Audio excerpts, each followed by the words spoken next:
Malaysia perlu menyesuaikan dasarnya, mempunyai institusi kukuh dan mengekalkan hala tuju jelas untuk mencapai matlamat menjadi ekonomi berpendapatan tinggi, kata Datuk Seri Anwar Ibrahim. Perdana Menteri berkata kerangka ekonomi madani mencerminkan visi negara untuk menjadi ekonomi berpendapatan tinggi dan menggambarkan komitmen dua hala.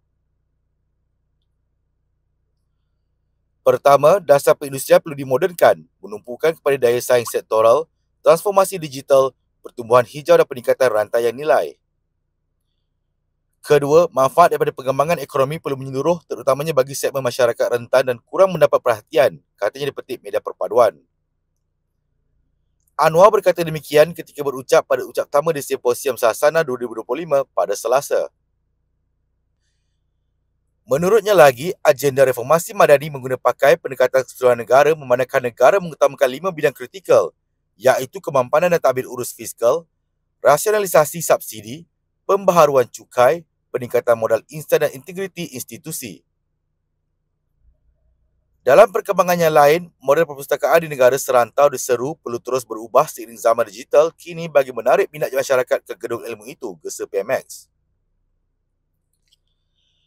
Anwar yang juga pengerusi ASEAN 2025 berkata, walaupun perpustakaan dilihat mesti berdaya tahan, ia perlu dijadikan pusat ilmu yang bertenaga dan ceria kepada masyarakat. Jadi, berita baiknya adalah untuk para pustakawan walaupun di Asia, dengan segala cabaran dan kesukaran yang telah kita lalui dan alami, perpustakaan masih tetap bertahan. Begitu juga dengan para pustakawan. Tetapi anda semua memikul satu tugas yang besar, bukan sahaja untuk menyebarkan pengalaman itu dan ilmu yang terkandung dalam buku-buku, tetapi juga untuk menjadikan perpustakaan sebagai pusat ilmu ceria dan bertenaga, katanya dipetik Harapan Madani.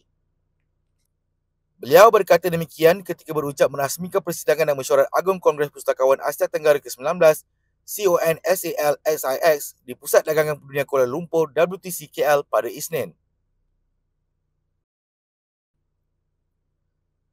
Tambah Anwar yang juga Menteri Kewangan, warga pustakawan juga mempunyai peranan penting dalam menarik minat masyarakat terutama pelajar agar menjadikan perpustakaan sebagai pusat ilmu pilihan mereka.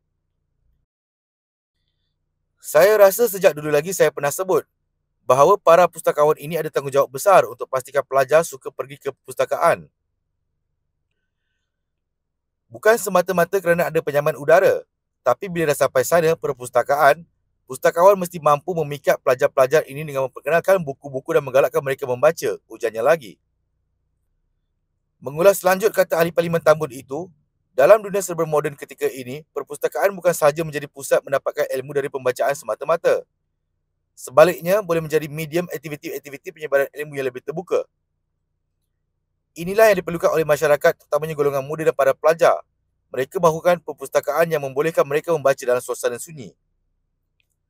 Tetapi pada masa yang sama juga mahukan ruang yang terbuka, hidup dan berhubung kait rapat dengan budaya dan seni. Tempat bukan sahaja untuk buku, tapi juga podcast, filem, pakaran data, e-buku dan pelbagai bentuk media lain yang mencerminkan cara manusia belajar dan meneroka pada hari ini, jelasnya.